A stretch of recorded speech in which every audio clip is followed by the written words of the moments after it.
Computer Club, or you guys are the San Carlos Computer Club. I'm Scott Stimson from International Computer Solutions, and welcome. This is the second time that we have done the Computer Club on my new rig, this Mac Mini M1, and it is my technical problems are sorting out how to make the thing work with this software, but when it does work, it is exceptional. I have so much computer available to me. It is such a different experience over here. Um, Good. and I'm so excited. I'm spilling coffee. How is everybody this morning? I hope you've brought your topics for the day. I sent out the list of topics at the last minute, and I don't have much on it. Oh, poked my eye. Good morning, Jim. Good morning, Mom. Good morning, Cheryl. Good morning, Bill. Good morning, Paul. Good morning, Judy. Nobody's been talking about tech stuff while I've been doing troubleshooting, so I want to hear a computer-related subject now. Who's got something? Go ahead, Jim. I see your hand up, but you are muted. Right, you are. Thanks. Yeah, I was trying to connect my computer to a wireless speaker, which I've used a number of times. And for some reason, it shows it was connected, but I got no volume out of the auxiliary speaker at all. Now, if I use my phone, the phone connected to the auxiliary speaker just fine. But the computer, while it seems to show it's connected, I was getting no volume. Any thoughts? So the device, well, what is the device you have connected to it? It was one of these wireless speakers, Well, like a boom box. but it's an iPhone that you're connecting to it? No, I was connecting my PC and my Mac. Here, I'll show you. Oh, It's a you're having the UE same roll, looks like this. Yeah, you're having the same experience on two different devices? Yes, both computers. You might I mean I can't tell you for certain, but you know, three dots to make a straight line. If you might try hooking your phone to it. If you have the same experience with your phone, you might have to write that speaker off. Nope, I have used the phone and it works just fine. Oh, great. Okay, so on the mobile device it works fine, but on the PCs it doesn't work. PC and the Mac, that's correct. Okay. On both the PC and the Mac, you have the ability to switch your audio source, either out or in. And if you have it connected to the Mac, you would have a speaker typically up in the menu bar. In fact, I've Correct. got it was actually something that I was just working on because I was having problems recording your audio at the same time as me talking. And I was a monitor over here. You can see up in the bar there's a speaker and it lists all your output devices. And it might be that the Bluetooth speaker is listed there, but what you've got selected is something other than the Bluetooth. Well, I was pretty careful about selecting the Bluetooth speaker, but I see something which is interesting, where you've got the highlight, I can't read it, internal something or other. Mm-hmm. There is a speaker. On mine, come to think about it, I was getting the image of headphones. Okay. Well, that's not uncommon for Bluetooth. In fact, this TP9, if you can see it, has headphones next to it. And it's I do. these new devices that I'm using that I just got. I'm testing them out, these blue headphones, and they're a Right? Bluetooth device, and it's not uncommon for the icon to show up as headphones when it's a Bluetooth device. Have you and you check the sound volume. If you're using the latest operating system, then you should see a blue dot next to the device that's active, and then in the sound bar you should be able to adjust that volume. And when you adjust the volume, now some of the pitfalls with Bluetooth speakers is that sometimes they have independent volume controls. So what you have on your computer is a software volume control, but then the speakers you're using may have their own volume control. And to make it even more confusing, the volume controls on the speaker may also control the software volume controls on the device you've connected to.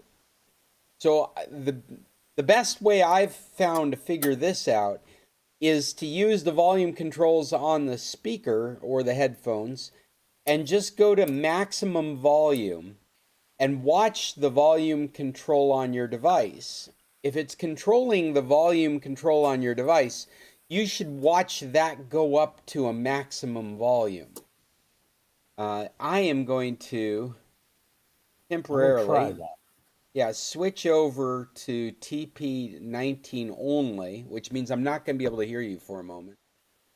But we'll switch over to it, and you can still hear me. And now you can see my volume control is active. Oh, no, you can't see that because I'm not sharing my screen. Hold on a second. Let's try that again. So you can see the volume control at the top has become active, and I can move it up or down. But I'm going to try the volume control on my headsets. And you see how as I put the volume up, it's moving the software volume control on the computer. Now, what I've found in my experience is that this kind of experience is very inconsistent across product lines.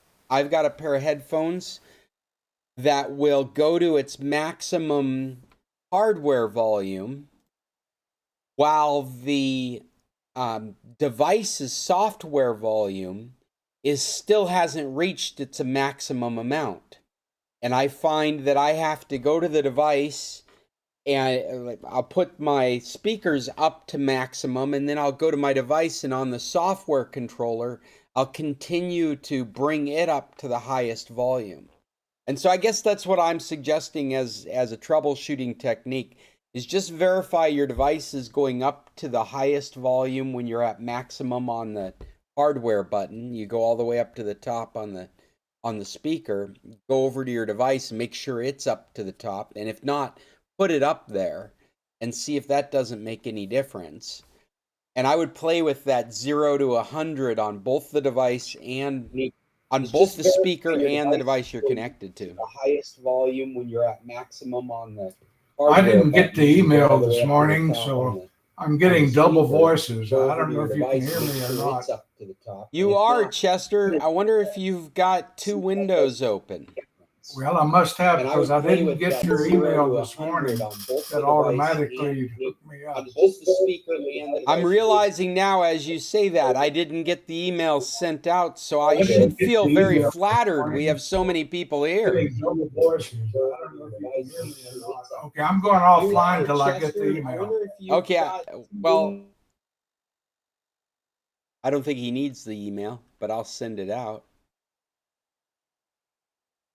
There's something going on with his end, though, isn't there? Because he was listening to us and then listening to us, then listening to us. You need to send it to your dad, too. Give me one moment here. This is the beauty of using this new computer. I can actually pull this off while we're in the middle of the meeting without it disrupting it.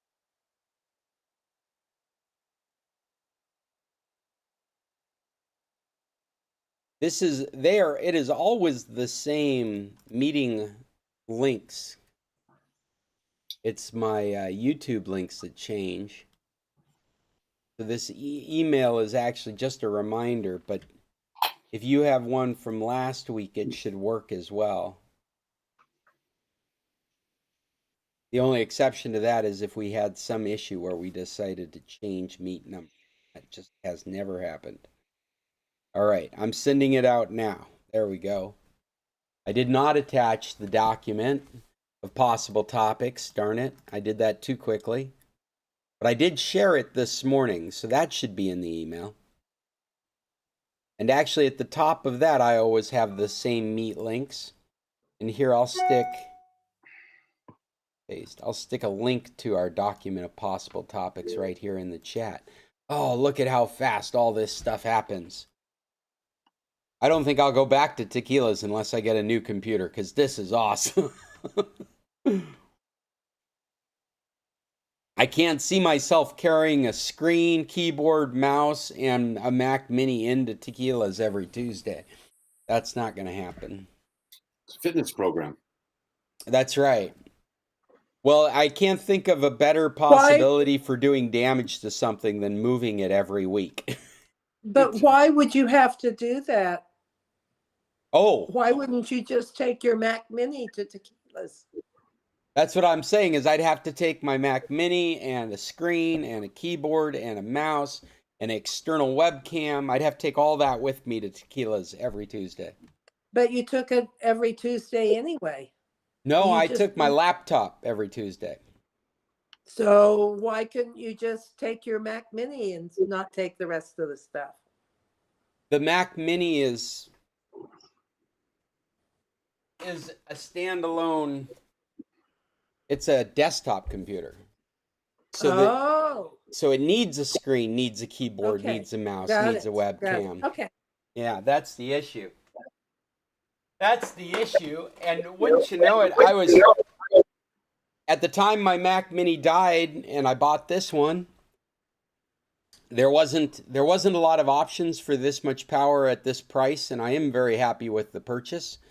But then a month later, I see that the M1 MacBook, somebody was selling it on Craigslist for the same price I bought this, and I'm like, oh, I missed my opportunity. They're even selling it. I don't know if you guys have seen these, but this particular one was being sold with an external monitor that is intended for portability. It literally connects to a mount that you put on the back of the Mac, the Mac Surface. You know, it's magnetic, and so it's a magnetic mount that adds a second monitor to your Mac setup. It was very impressive. Probably the only thing that would have made me second guess the purchase at the same price is it had half the RAM. So that particular one had 8 gigs. And I don't think I would, like when you buy a Macintosh computer, more so now than ever before, you've got to know how many years you're planning on getting out of that device right from the purchase point, because there is no upgrade. Whatever it is, that internal memory is going to forever be the same until you buy another device. And so you either buy it with 8 gigs of RAM or you buy it with 16 gigs of RAM. There is no, I'll put in 8 later or I'll switch it for 16 later. That's just not available any longer. And that's a little less so for storage capacity, because there's such fast I/O input output with the USB 4, the Lightning connectors, the USB-C connectors. It's not inconceivable to just add more storage to your device, but it would be external storage. So it would be one more thing you'd be picking up with your device and taking with you. It wouldn't be integrated, but it shouldn't affect the performance. And so if you're looking at a Mac device, the storage, like that half a terabyte or a terabyte or 2 terabytes, is not as big of a deciding factor as the RAM decision. The RAM decision is the biggest purchase factor when you're looking at Mac devices, because that can't be replaced and there is no way to supplement it. Whereas the secondary storage, your SSD drive, that can be supplemented fairly simply. It's just another device that you end up carrying around with your computer.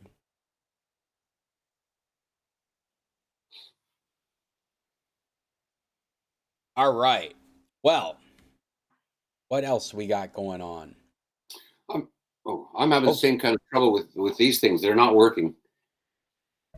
Can you hear Even us though right now? several times. Yeah, I can hear you on the main thing, but I like So the speaker's working, but these things aren't working. Even though for, I go ahead, Paul.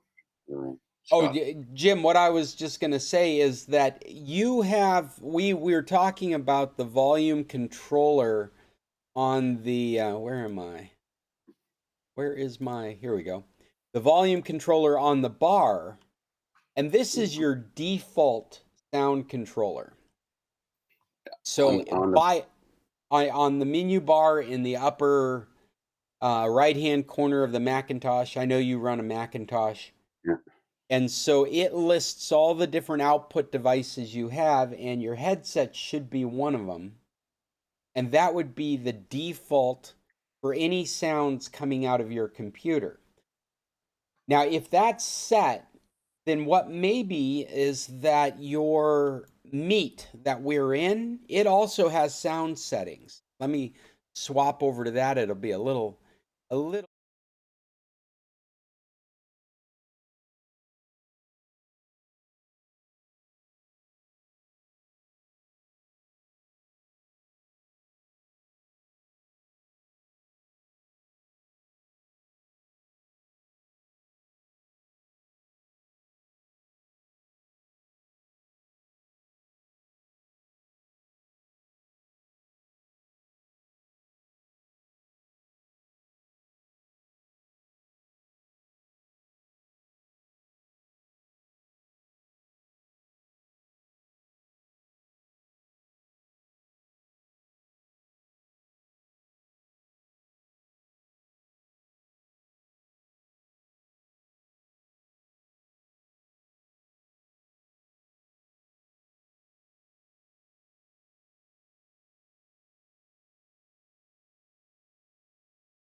Does it look like?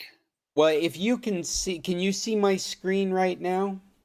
I'd have to change where we're looking here. Let me see. I'll change my format to. Yeah, make yourself in windowed mode and pin me. In fact, I might even. No, here I'm going to just put it And then Scott, sidebar. Okay, now I've got it big. present. What was oh that? yeah, I could put it on present if it's not in a high enough quality to follow what's going on. But There's up on the right menu bar of the Macintosh, there's a speaker with waves coming out of it, and if you click on that, there's a drop down, and the drop down shows you all the output devices that exist in your computer right now, and one of them should be your Bluetooth headset. irony of ironies. There's no speaker up on the Okay. top. Oh, I know. I'm in Firefox. Is this something different? No, we're talking about the Macintosh at the moment. Okay. Okay. So if there is no speaker on your bar at the top, then that is a preference in system preferences. And maybe you have it turned off so the speaker doesn't present itself. And if that's the case, then you have to go into your system preferences. And you would do that in the left corner of your screen under the Apple, the second one down, or at least in Monterey, that's what I'm running on the new Mac, is I've got the system preferences. up here. Okay. And now then you what want to go into sound. Sound, okay. And that's okay. I just clicked on that. Okay. And then you should see under output a list of all the output devices that are available. Output, okay. Internal speakers built in. That's all that's there. Okay, so So your headset isn't appearing. No. Oh, and I should have asked you, it's a Bluetooth headset that you're using? Yeah. Okay. So it's not appearing like it's connected. No. So is it on? Are you certain you've turned it on? Well, I just turned the headphones on and off, and it flashed on my screen and then went off. Well, you might check under Like your I'm you might check under your Bluetooth settings to make sure that it made a connection. And so you can do that in System Preferences under Bluetooth. And you should see your headsets listed there in your Bluetooth list. Bluetooth. It should say devices and then below Yeah, devices. it's there. It's They're there? it's not connected, and it's Bluetooth is on, but it's not connected.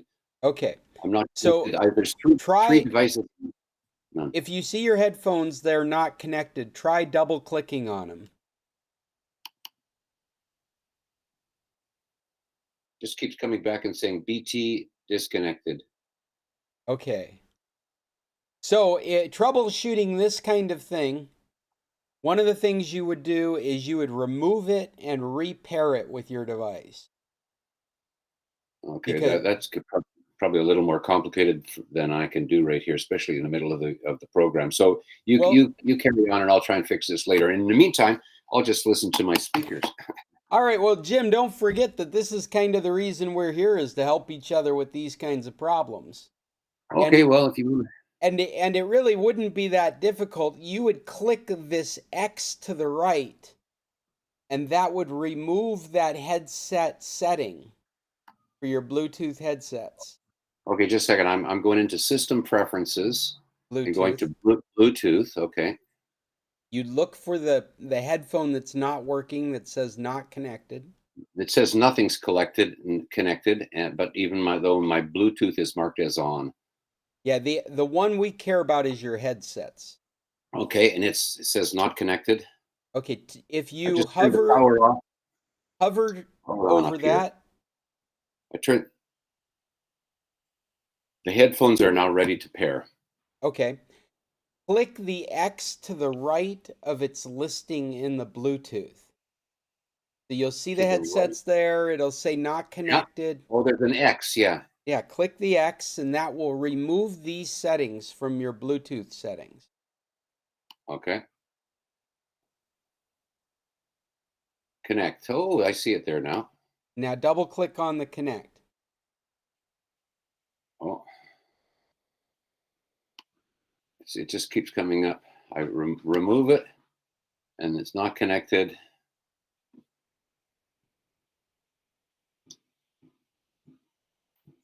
Move it, and then you should find it again in the list. You might actually need to go through, you might have to turn off the headsets and turn them back on after you removed them, just to get them to appear correctly. Okay, well, they keep saying things disconnected, connected, or pairing and all kinds of stuff. So they're over talking you right now, but I still am sitting here with my Bluetooth on and nothing connected. Okay, so turn off the headsets.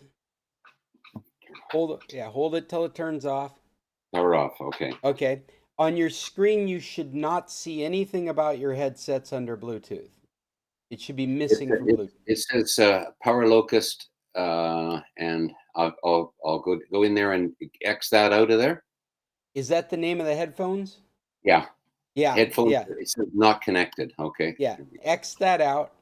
And now it says cancel or remove. So I want to remove it, right? That's right. Okay. Still there, but It disappeared. it's still there in the list.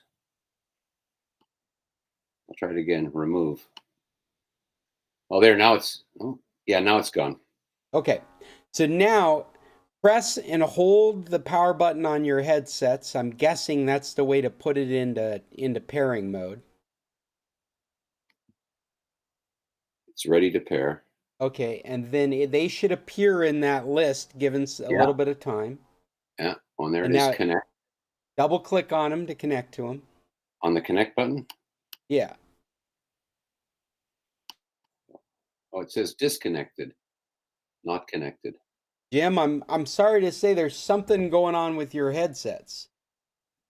The they're They work with the iPad. Well, I'm wondering, is it possible that they need to be charged? Well, they're still talking to me, so and they were plugged in all night. Yeah. There's something odd going on between the connection between the two devices. If Yeah, it 'cause we sounds have used it on this one before, so it sounds like you've done a good job of determining whether they should work, like Jim did. The other Jim, you've connected them to another device and you've verified that they work correctly. mhm. So the other advice I would give you at this point is to turn off the computer, wait 10 seconds, and turn it back on. I suspect you don't want to do that in the middle of our meeting, but that's the next. You always keep it simple, stupid. The kiss methodology, Mhm. and there's no reason to get any deeper in this until we've done that, because Mhm. that could resolve the issue just like that. Okay, I'll try it when we're off the meeting. Yeah, I think that's the best advice I could give you right this moment. But you have just learned how to remove paired devices and repair devices on your Macintosh using Bluetooth. All that's genuine and useful information. It just didn't solve the problem. Oh well, I have to hunt up the wired ones. Well, one of the reasons that I got this new pair is because it has auxiliary inputs for them.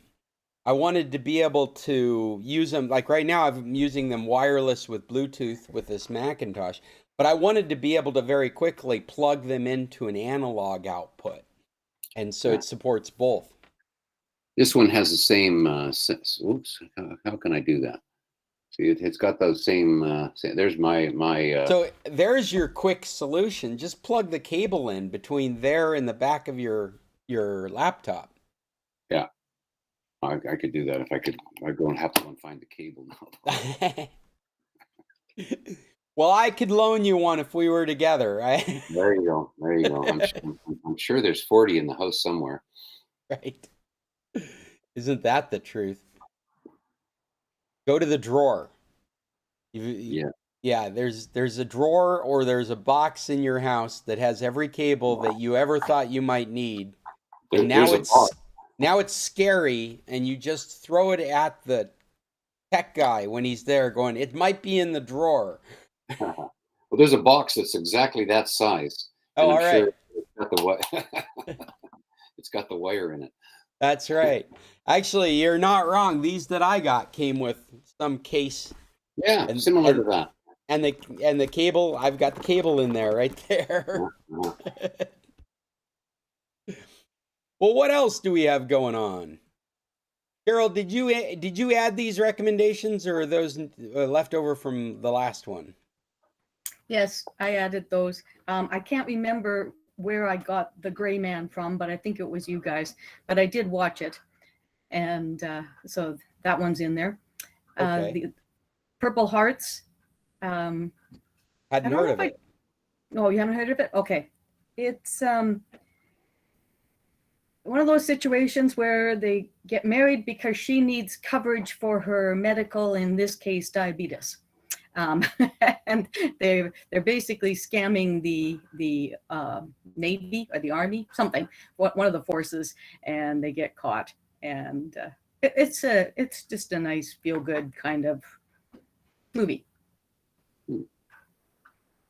Well, Yeah, I and a war story. I don't want to get too wrapped up in recommendations now, but I am just looking at other things you stuck in here. You put a gas converter in here, is that right? That's from Bill.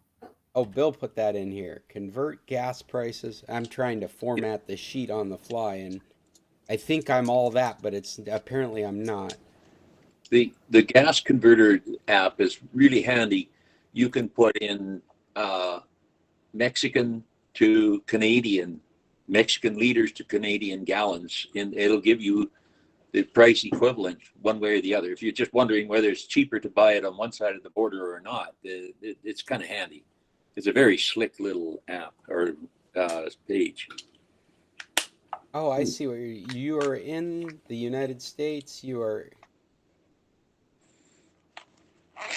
where am I? Yeah. Home is Canada. So you can choose what country you happen to be in and what your home country is. Our gas is here in town is just under $5 a gallon. What do I got to do next? It says infinity. That's how expensive gas is in the United States. If you try to convert it to Mexico, it's infinity. That's a lot of pesos. Yeah. It's infinity a liter. When you were first presenting this bill, it sounded like you were going to tell me Mexican liters are different than Canadian liters. Which I would buy that. It's like you could talk me into that. All Our right. gallons are bigger than yours. Is yours working? Oh, I'm sorry. Go ahead.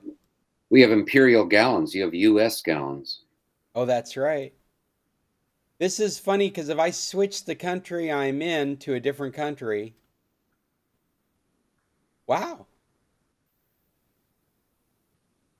$4.99 in Ukraine translates to $2.69 in Mexico. Okay, I just put in 20 cents a liter here in Mexico, 20 pesos a liter, and it tells me that that's $1.29 in my home of Canada. So it converts it to Canadian dollars. So It doesn't work. It doesn't work between Mexico and the United States. No, it does not work. It appears to work between Mexico and Ukraine.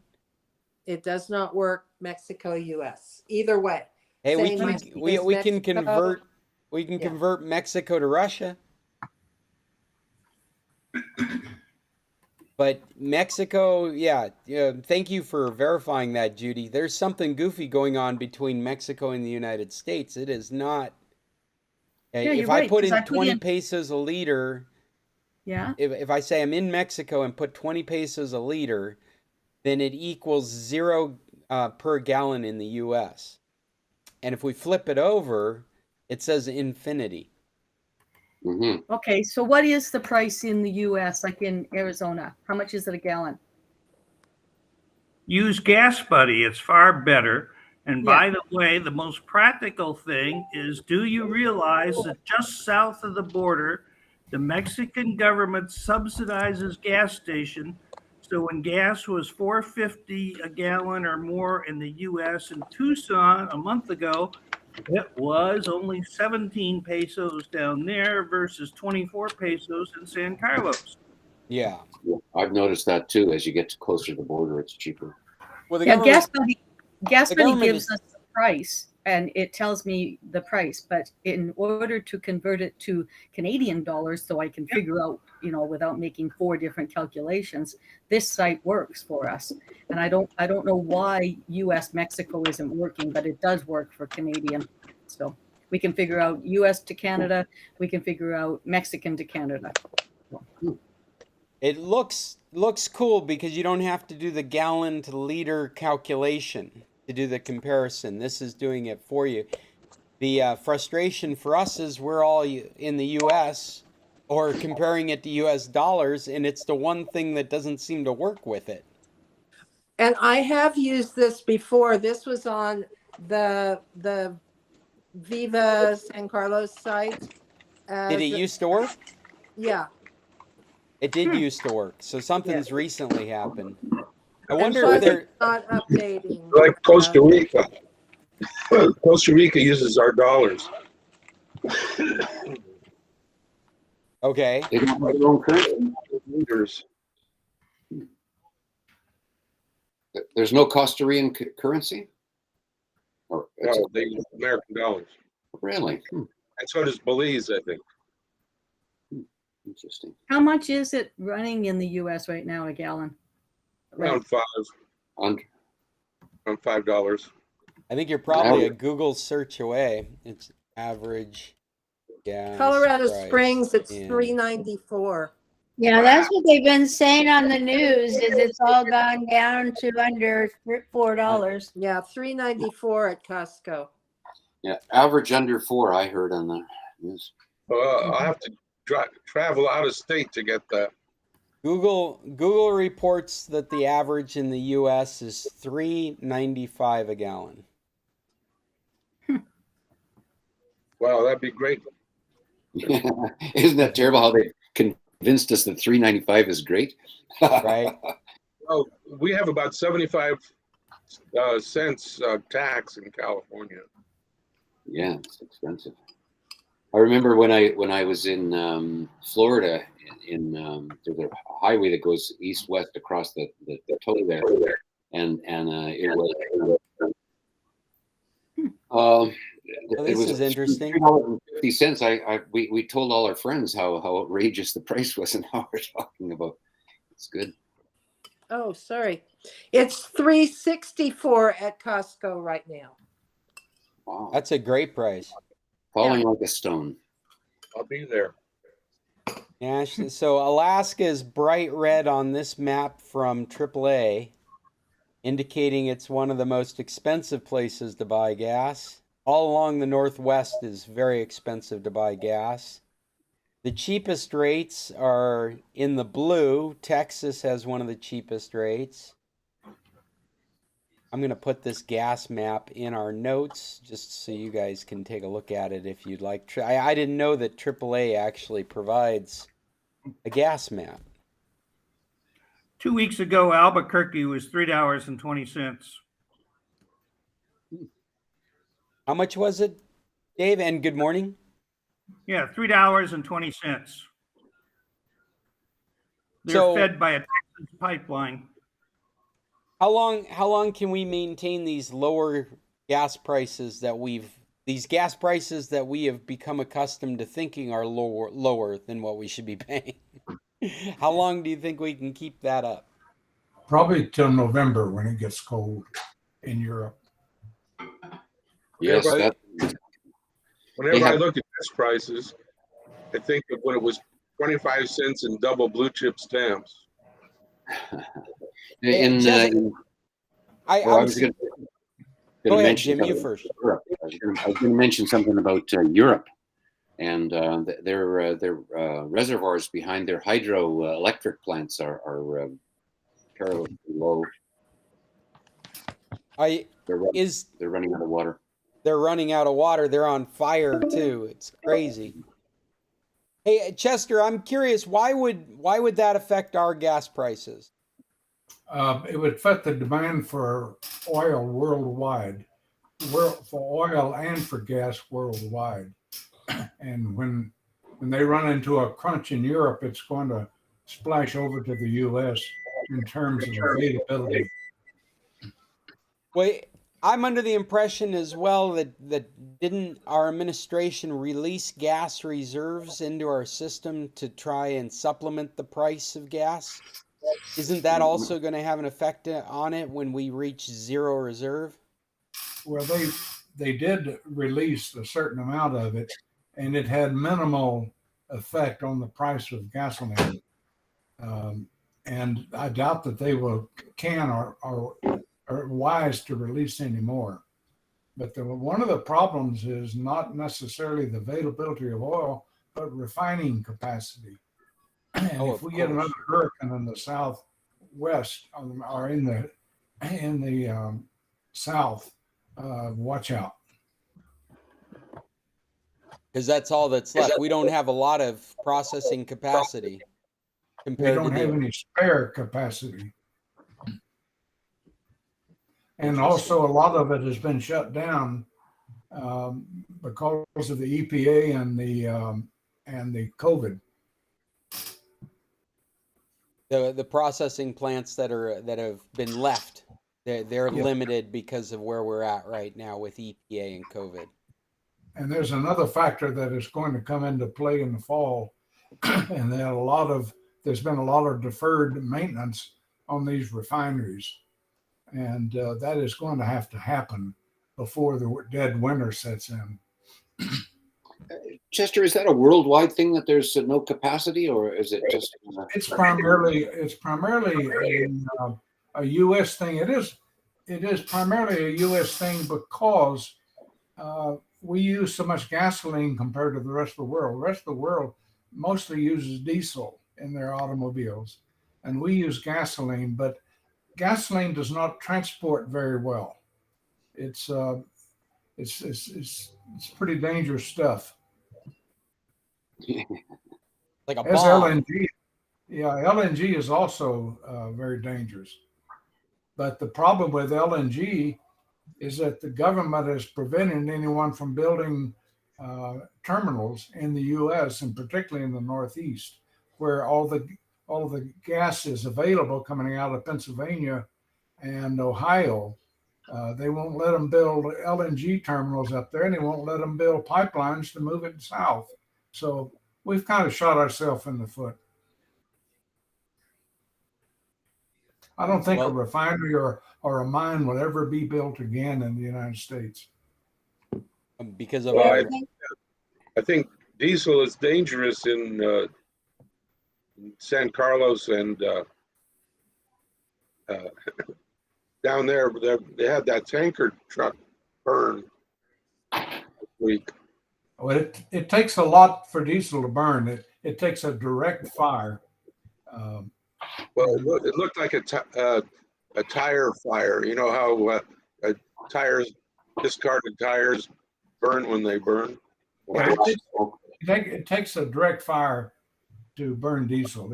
It just doesn't. It's very safe. That's why it's used in the maritime, and it's also used in airplanes and in trucks.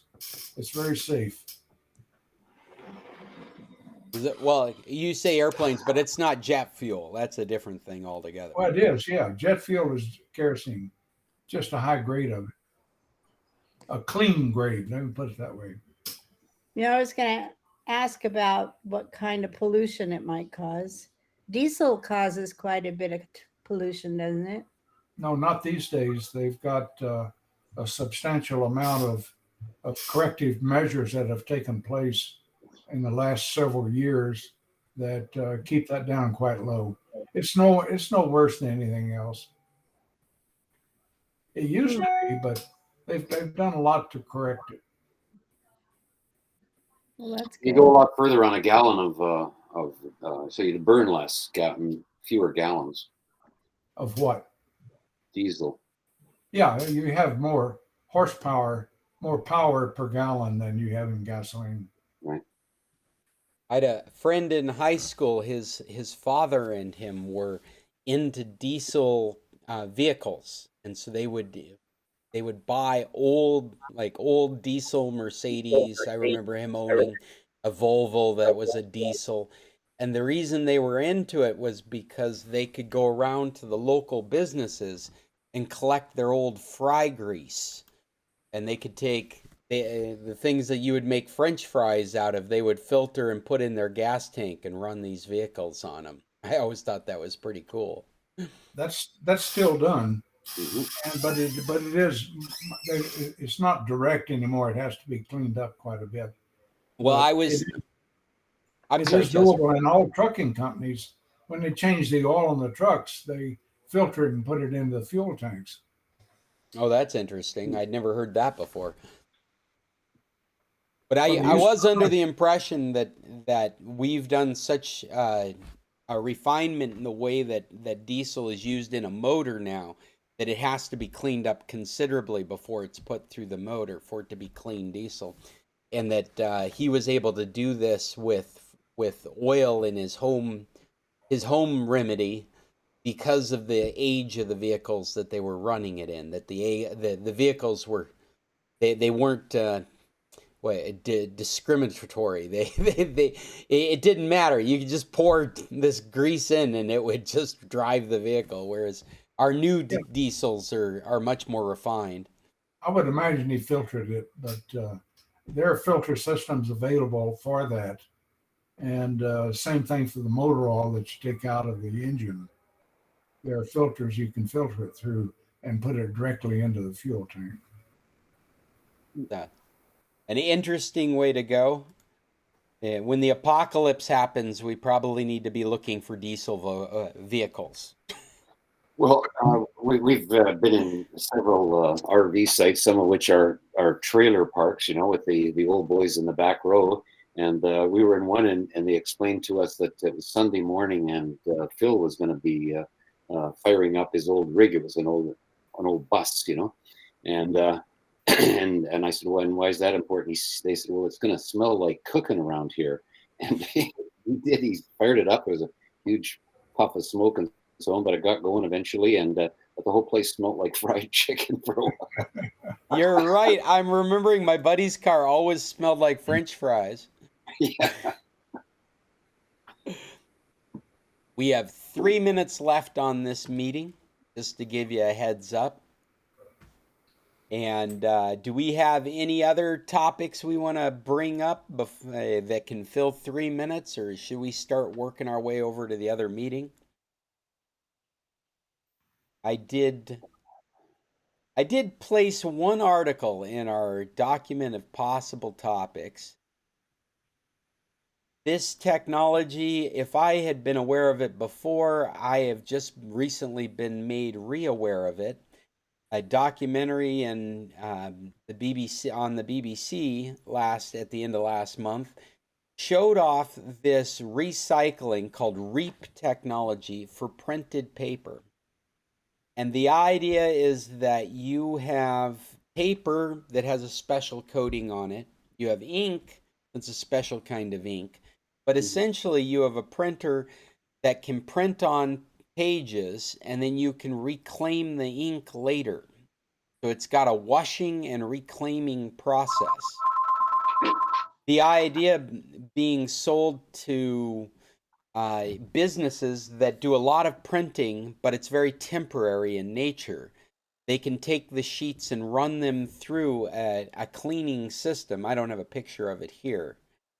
Using a green laser that will effectively, in the article, it says 100% remove this ink from the paper. So you end up with clean sheets of paper, and you end up with a reservoir of ink that can be reprinted.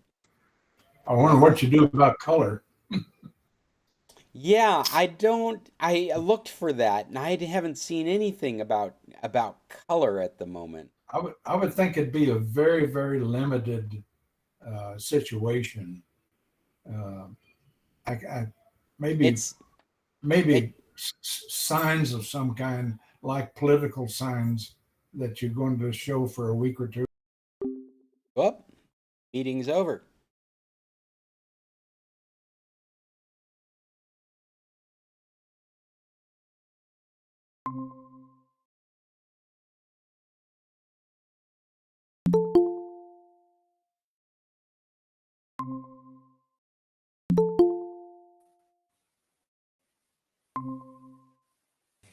Did I say we had 3 minutes? Because I must have just filled it with hot air. Thank you all for finding the next meeting.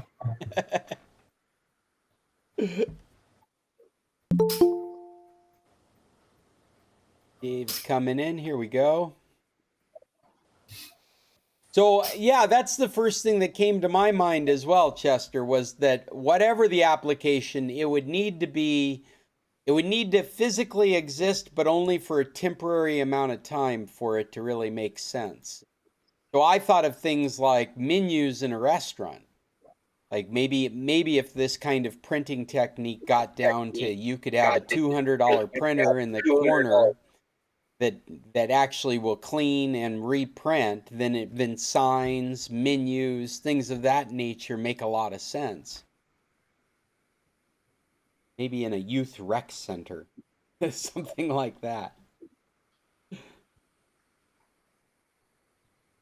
I'm not really excited about the process. I'm not a big printing fan in the first place. Well, I used to be, and I used to have a photographic printer that would do very large prints, that would do it on paper that lasted 100 years and ink that would last 100 years without fading.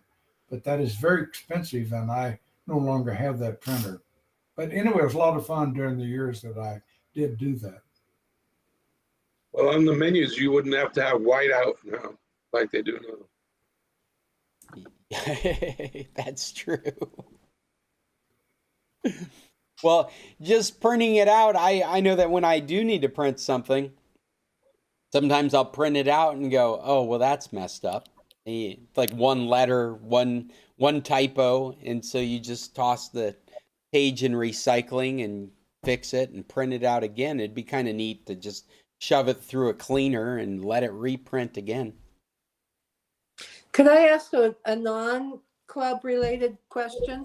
Are we getting a lot of rain in San Carlos? Paul, you're there, aren't you? No. It's No, It's supposed to You're- rain pretty he is heavy there. for the next 3 days. It's I very saw- cloudy. last week there was rain and an earthquake. Yeah, Well, yeah, but Dave's there. Yeah. I'm here. Last Oh. week's rain was interesting for us. I was actually on my way down when I first got a message of no power, and we were without electricity for 3.5 days and then internet for 5 more days. But the problem was the underground junction box got flooded from the rain, and CFE didn't actually have the repair parts, so they had to send away for getting repair parts, which is why it was down so long. But Was that anyway, just today's San Carlos? forecast is like 3/4 of an inch of rain for the next like 3 days possible. I saw We've had- some public Was that service blackout? now. Sorry, Paul, go Was ahead. that blackout just part of San Carlos for the power failure? What about it? Was that just part of San Carlos? It was literally 6 houses in our subdivision. Oh, okay. We've had very substantial monsoons here in Arizona, and still having them almost every day. Yeah. I'm looking at the Ranchitos Neighborhood Watch group right now on WhatsApp because it seems to me I just saw some PSA about the rain that's expected to come through Sonora, which is the first time. It's the first time I remember the government going out of its way to, or at least maybe in this methodology, to make us aware of things like what the weather that's coming up. Yeah, our weather station Oh. in Marina Real keeps coming and going. Según información del Sistema Meteorológico Nacional, sistemas de baja presión en interacción con un monzón en el norte y noroeste del país producirán un temporal de lluvias muy fuertes en el estado de Sonora. Se estima que se pueden presentar Well, precipitaciones in Anchorage, mayores a we're los 100 starting to look milímetros, at winter principalmente el día sweaters. miércoles, por lo que se espera un incremento en los niveles de ríos y arroyos, Getting inundaciones cold. y deslaves en las zonas. Municipios que podrían ser los más afectados son Álamos, Yécora, Rosario Tezopaco, Quiriego, Zaguaripa, We're just gonna go to Ariveche, Mexico. Aconchi, Moctezuma y San Pedro de la Cueva. Para este All right, you miércoles guys, se this esperan public lluvias service intensas para announcement is a Hermosillo, warning Guaymas, about heavy Caquén, torrential Navojoa, rains, Guatabampo, Echojoa but they y do Guaymas. not list Además, Guaymas on the se podrían list. They're presentar worried about precipitaciones para Yacora Nogales, Cananea, and a number of Agua other Prieta, places that are Nacosari, Moctezuma y todos farther los municipios east, que se up encuentran in sobre el the río Sonora. hills. Es importante recalcar que este fenómeno podría Yeah, ocasionar it's been crecimiento en raining los pretty ríos y heavily east of us. Hermosillo, Nogales was flooded yesterday, but that whole east of us has gotten hit quite hard, and it's very, very green. Did you guys see that video of the woman that's inside like a school or some building, and she's screaming because her car starts to drift away? I think it was in Nogales. She's like, my car, and the car has just been picked up and it's being floated through the streets and down the way because they had, like, I thought she was complaining because she was worried it was going to go over the windows, but what she was watching was it raise and then finally float off. Jesus. That's a lot of water. We have a friend who was at Home Depot about 4 or 5 years ago, and they went inside for 20 minutes and when they came out, their car was basically totaled from that parking lot, which is a little bit low, totally flooding. That parking lot in Wymus? No, the one in Hermosillo. Oh, okay. Yeah. I was going to say Wymus, the one in Wymus is like a bowl. You'd expect it to fill up like a swimming pool. And they do. So the one, how about the water that's going into the mountains to the east, when it runs out of there, where does it run out to? Oh, yeah, probably just the flatlands, because where they're talking about is quite a ways from the coast. Yeah. It all flows down. Yeah. The Yaqui River. Yaqui River. Yeah, the Yaqui River. Yeah. Out in San Juan, is that the sort of on the back road to Empalme? You go out there, there's a little town.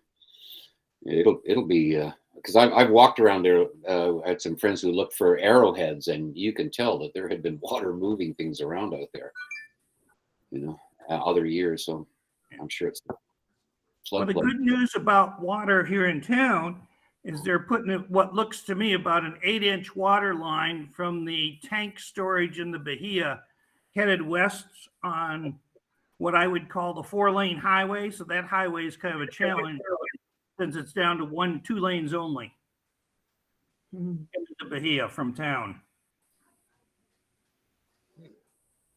So that's from town to the Bahia? Right. Yeah, and you think when you drive just a little ways, there's the blue water tank up on the hillside. It's from that location they're starting. Oh, yeah.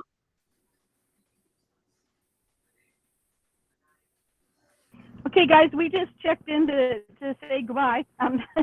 My computer, my Google Chrome crashed, and then it's busy updating Windows. And we're on our way to go and do some things today. So we're out of here. It was good seeing everybody. Me too. Good to see you too, Cheryl. We'll see you next week. Thanks for the recommendations. Okay, bye-bye. Bye. Bye. Well, I have not brought any other tech topics, and I can't think of anything off the top of my head. I'm happy to answer any questions or troubleshoot anything with anybody or listen to anybody else's topics they've brought.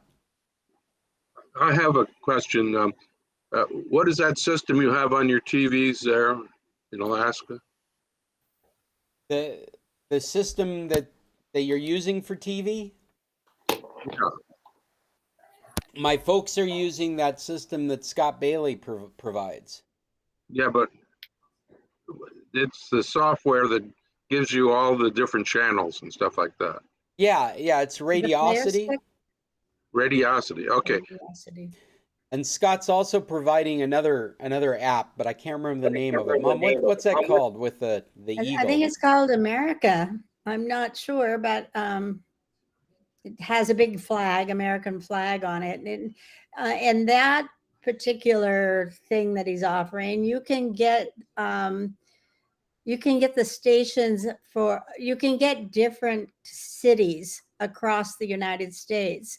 So if oftentimes we'll want to watch Bill Maher, but here in Anchorage, Bill Maher comes on, I think at 10 or 10:30. We can go to Albuquerque and maybe see it at 8, or we can go maybe over to New York City and see it when it's first out, if we're timing everything right. We can come to Alaska and see weather and news. We always watch Arizona's news just because it gives us the flexibility of the different cities and the major stations, ABC, NBC, CBS. So we're finding it really useful when we want to watch movies and series and that sort of thing. For some reason, it feels more like the Radiosity gets that in better. It seems to have more choices, but I'm not certain about that part. Well, Scott, you said that all your TVs in the rooms of the bed and breakfast were kind of TV. Oh yeah, we're using Sorry. Roku TVs in the Right, bedrooms. okay. So I bought Roku 4K Yeah. to use in Mexico. And my question is, should I plug it in here and It won't matter anymore because program? if you use it in Mexico without a VPN, you're going to get Mexican programming. Yeah, Because okay. Well, I plan to have a VPN with it. yeah, that the frustration in the past was that you wanted to set it up in the United States so that you would have US service and you'd have apps in English. But Yeah. and then the frustration was that Roku was blocked in Mexico, so you couldn't even set it up in Mexico without a VPN. And now it's completely available in Mexico. They have an entire package of Mexican, Latin America content for it. And so your behavior is either in Mexico and it's a Latin TV set, or it's in the United States, either physically or you've got a VPN, and then that's in English and has access to English. You know, it's similar to these app stores in that there are certain apps that are not available outside the United States. Yeah. And so yeah. So when we go back in November, I'd like you to provide a VPN for me, and then we could just configure it there. We don't have to configure it here first. yeah, but you know, I think if I were you, I'd configure it there first because there are so many idiosyncrasies that go into a VPN and connectivity. Even in the moment you're trying to set it up, there might be a glitch. And that's a frustrating thing to have in the middle of setting it up. Whereas if you set it up in the States, it's going to be set up. And then you bring it down and it's all about making it work. Okay, that's a good idea. That's my question. Yeah.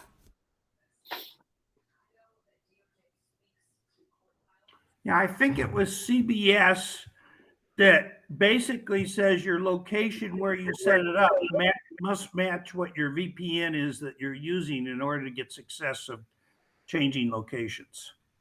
This is for the CBS service or the CBS All Access?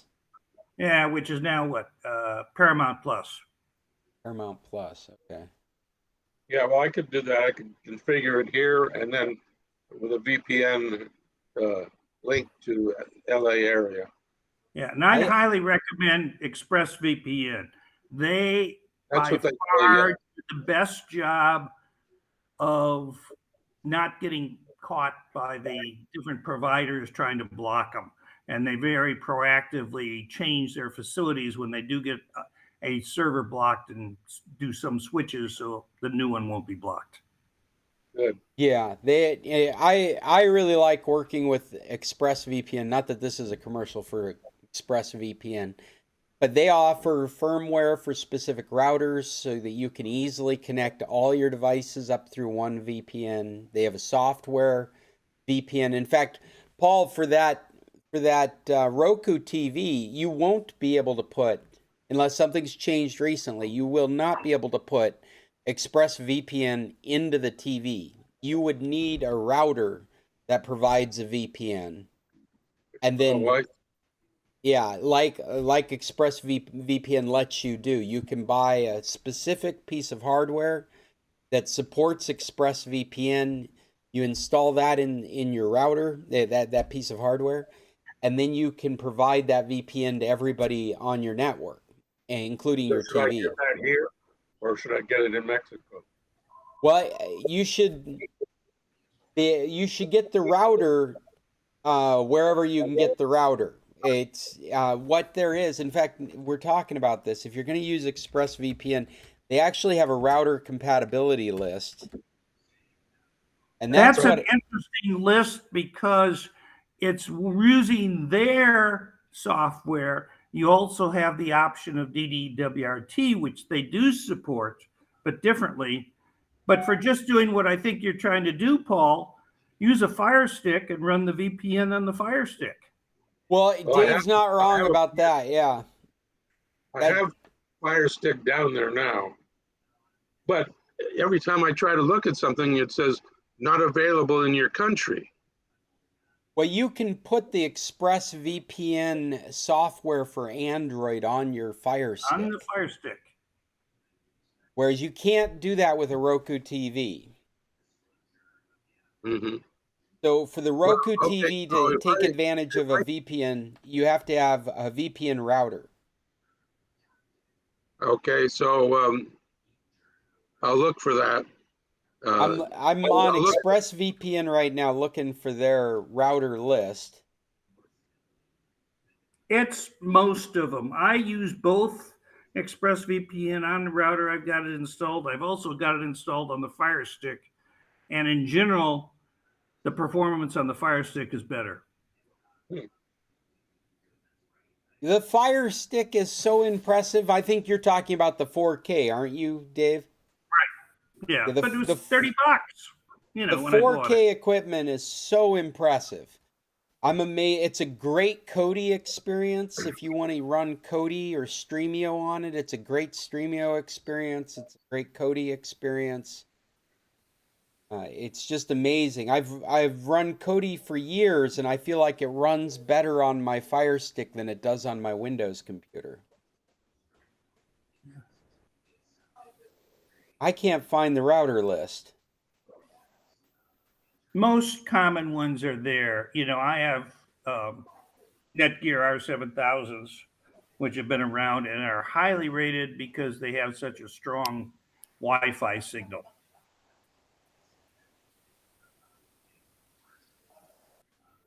But the list must be 500,000. You know, it's an immense list. They really have. Okay. So Logitech would work. Yeah, what you'll find is it's more than a name brand. It's going to be specific models. Okay. And yeah. What I'm finding, check your router model. Here we go. Recommended routers. So at the bottom of this page,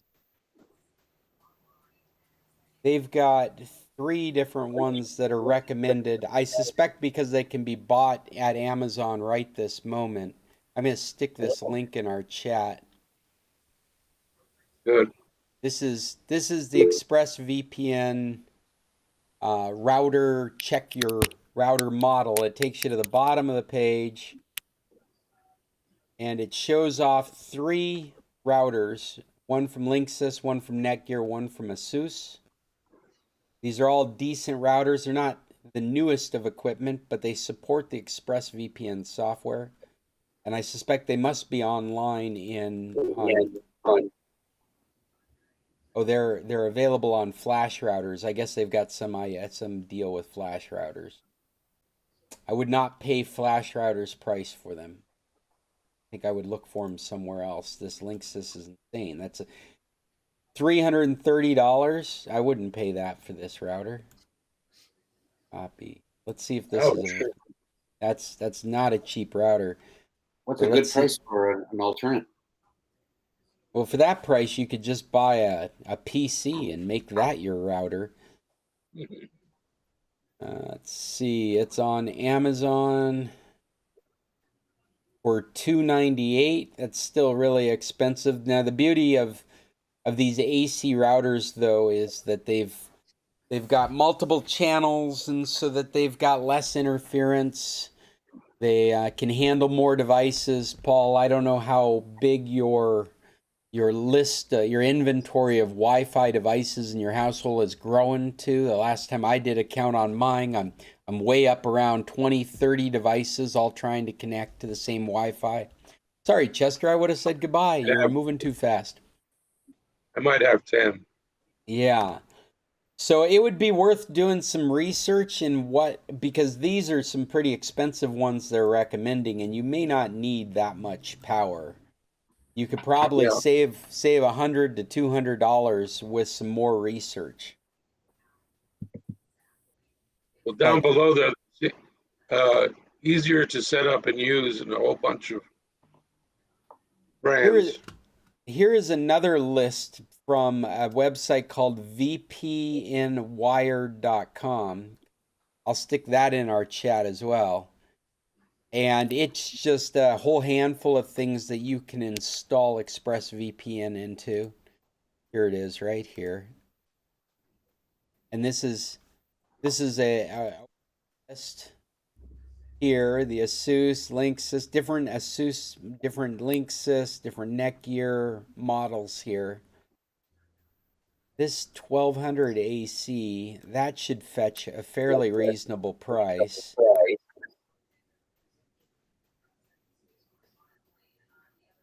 On Amazon, what's that going for? Yeah, that's $135 on Amazon, and that's probably all you would need with your use.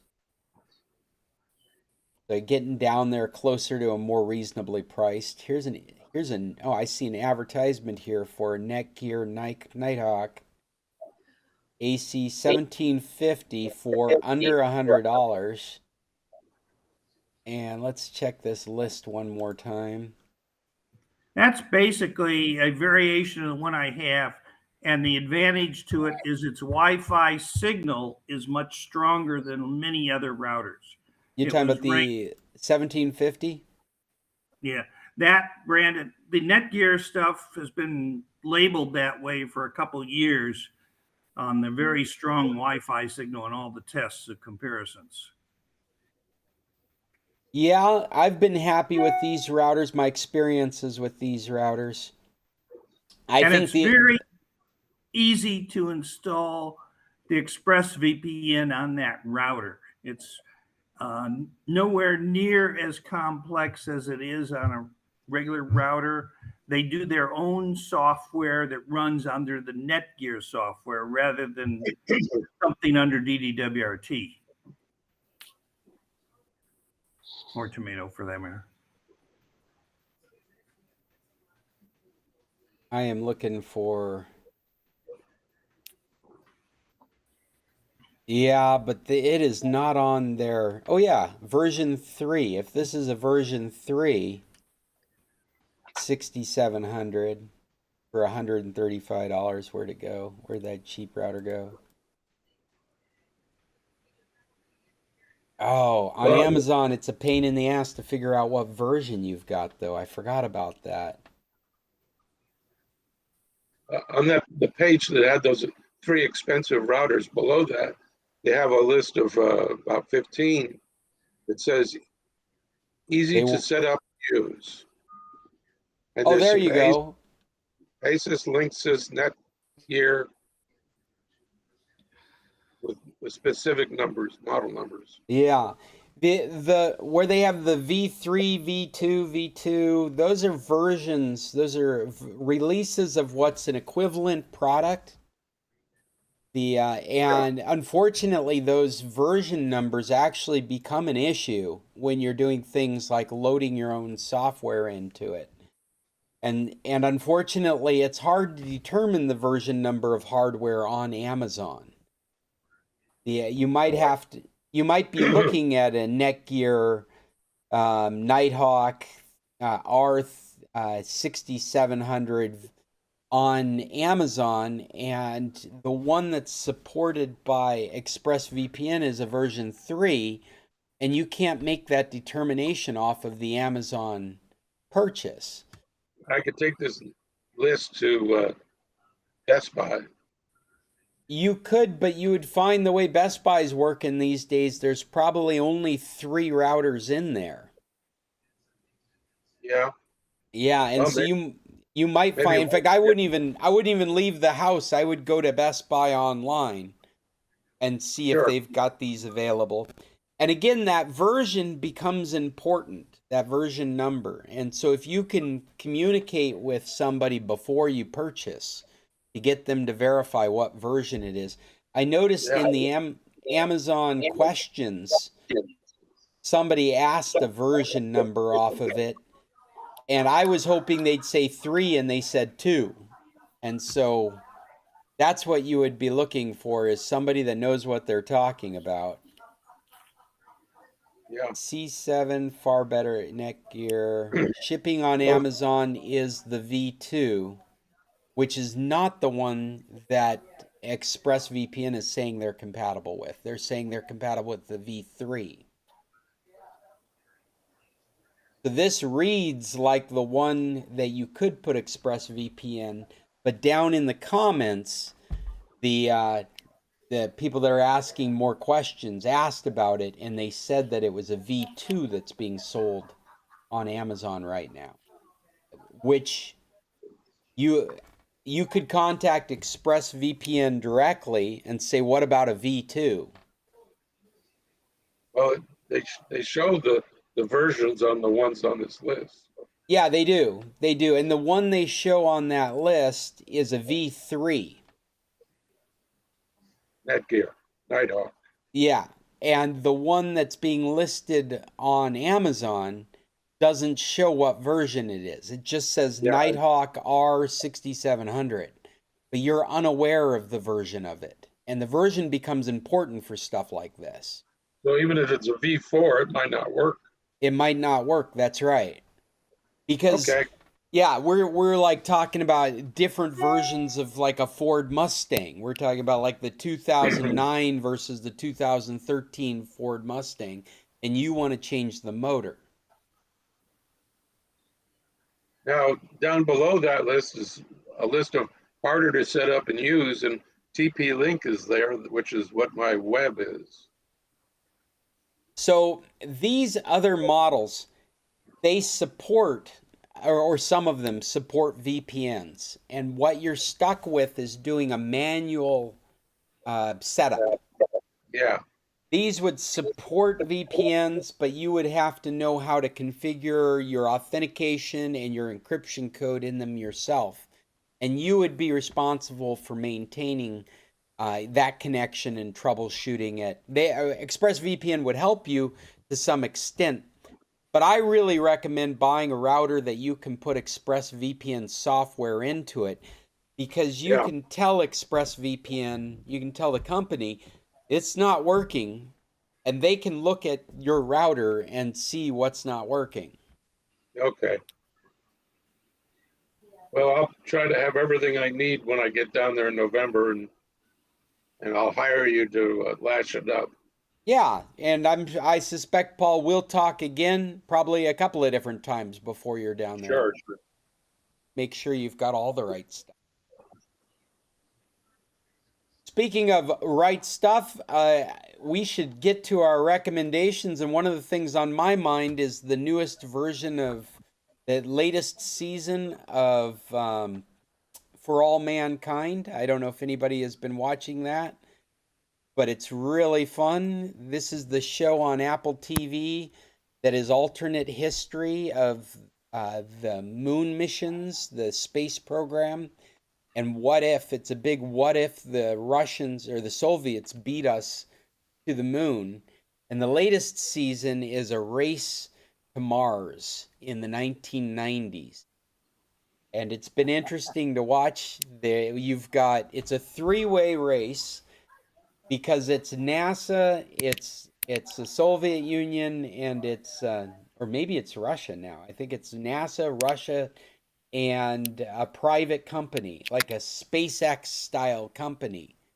And all three endeavors are trying to make it to Mars first.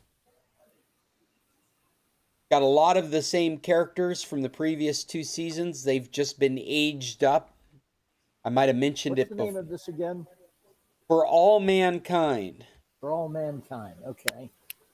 I've been really happy, because when they did the first season, it was a real sleeper. People didn't understand what it was about. It was released on Apple TV, and so unless you had an Apple Plus account, you didn't get to watch it. And I don't know if you remember back at that time, it was the tentpole programming that was released when the Apple TV service, the Apple Plus service, was released. And so if you weren't buying new Apple equipment, you didn't care. You didn't get it for free, and you weren't going to pay for it. And so they said that they were only going to do the first season. But over time, the first season got such critical acclaim that they made another season. And so we got season 2, and more people became aware of it. But even at the end of season 2, it wasn't clear they were going to do another season. And now they've come out with season 3. And it's been really fun. It's been jump through histories. So each season you jump forward a little bit in history and you see how things have changed from all the drama before. Alternate history in the style of like the Man in the High Castle alternate history. But I see the Soviet Union fell in 1991 of December. So this must be picking up right after its fall, huh? well, and I think it's I don't remember whether it's Soviet or Russian. They have interactions with them, but this is 1992 to 94, So I it think, has, yeah, it this has. third That season. would be interesting because there's still Soviets around wishing they had a country. Right. Well, in the second season, there are moon bases and they have political confrontations in space. They like they have to deal with do we send our astronauts armed? They have both they have parallel, and we've had parallel space programs that we really don't talk about, but they had parallel space programs for the military and for NASA.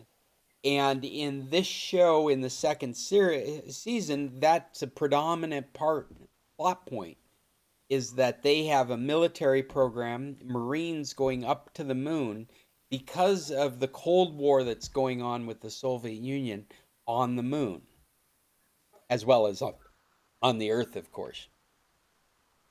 Very cool stuff. Easy recommendation. Good. Would anyone else like to?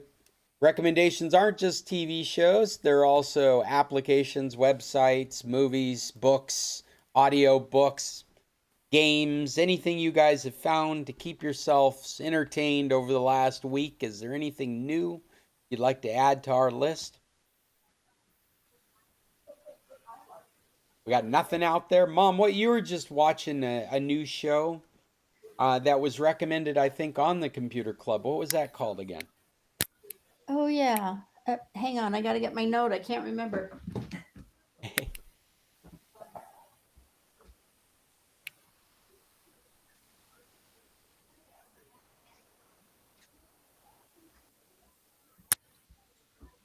Dave is out of here or getting disconnected. I'm glad I'm not the one getting disconnected or stumbling anymore.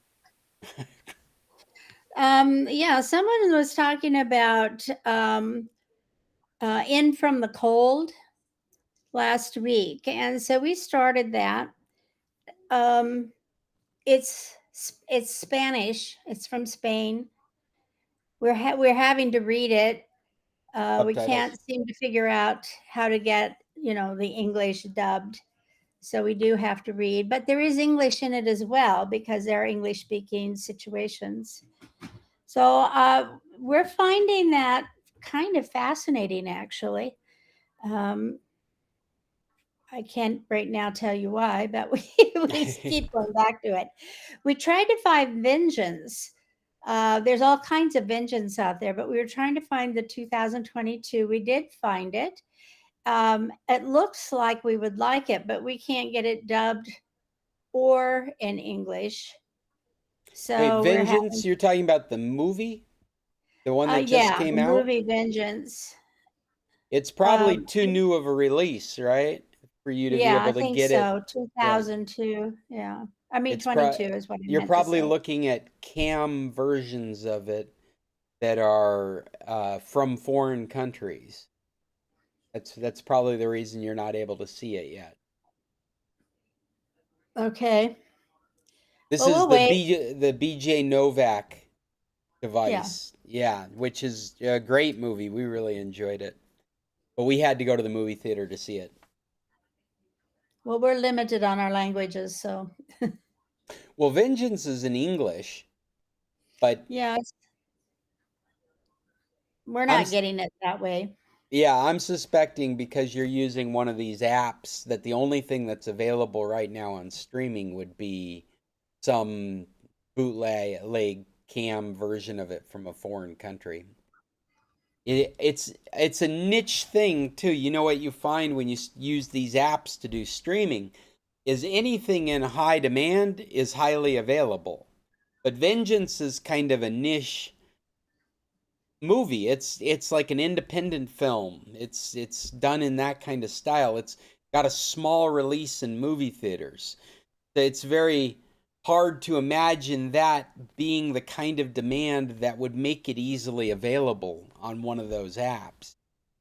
You're almost, in fact, this is actually where I think a lot of this stuff will go, is that you will pay for a streaming service that will host these unique, independent, low-run movies, because there is a market for that. People appreciate that kind of content, but it's not hundreds of thousands of people. It's 5,000 people that are interested in watching that movie. And those 5,000 people would pay at least once to watch that, or to belong to like an art house streaming service that would make sure to have those kinds of releases available. An example of that is in the horror genre. Blumhouse has its own streaming service that if you are a horror aficionado, you can find the highest quality of their movies all released. It's like going to a Halloween channel. They've got their app, and you can pay monthly to have access to that horror. We're seeing that kind of stuff happen all over the internet now, where you've got these niche content providers that only a few people can appreciate, not the masses, not like the Netflix, but or the Disneys, but people that like those kinds of things. Jim, have you watched Prey yet? You're muted. We can't hear you.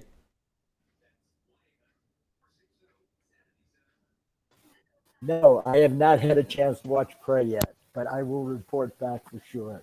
I have watched it. I have to say it is the best Predator movie that has ever been made. It is Even better than the first one?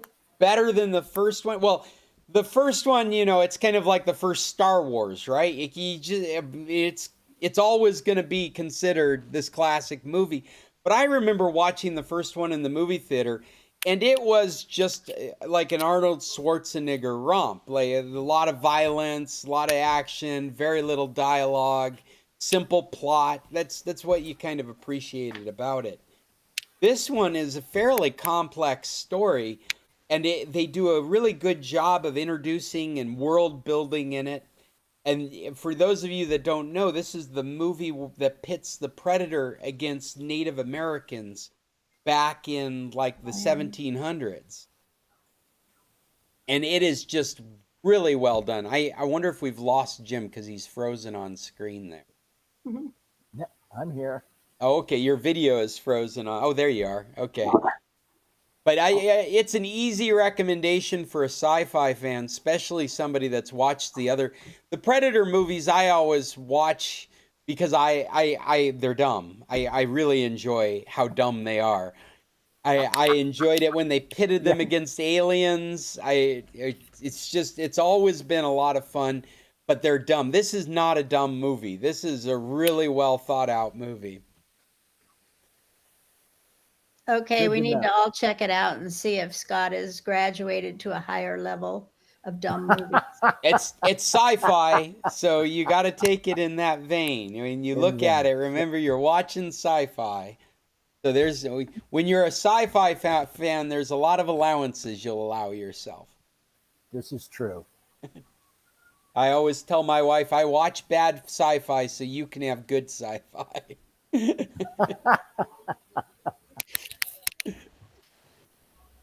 Well, I'm out. We have run the tap. I've gone dry. I have nothing else to talk about. Yep, and I've got to run too, guys. Yeah.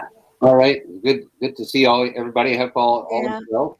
How you doing down there, Jim? Next week. Okay. We'll see you guys next Tuesday.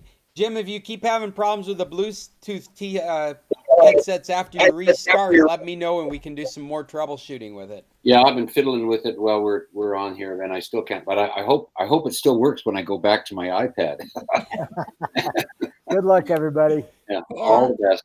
Bye. Oh, hey, Jim, you know what I forgot is if it's currently connected to the iPad, you may have trouble getting it connected to your Look, it's already laptop. connected over there, but I turned that off. But maybe anyway. Yeah, Take it easy. That's the only other thing I would say is just turn off Bluetooth on your iPad and see if it'll connect without a problem. Yeah, if you've already done that, then you've satisfied it. Okay. Good. All right. Thanks. Bye-bye. We'll see you guys next week. See you, Paul. See you, Mom. Well, everybody, tech on. Thanks a lot. Bye-bye. Bye-bye. Well, loving the new computer. Absolutely everything I need to do is working, flying, sounds good, broadcasting. Couldn't be happier with the new. Until next Tuesday, everybody tech on. If you liked what you saw here, check out our website at scclub.org. Check out our YouTube channel. We're also on Twitter at scclub. If you're looking for computer help out there on the internet, well, I could be your solutions expert. Go to International Computer Solutions at internationalcs.net. Contact me directly at scott@international. Until next Tuesday, again, everybody, tech on.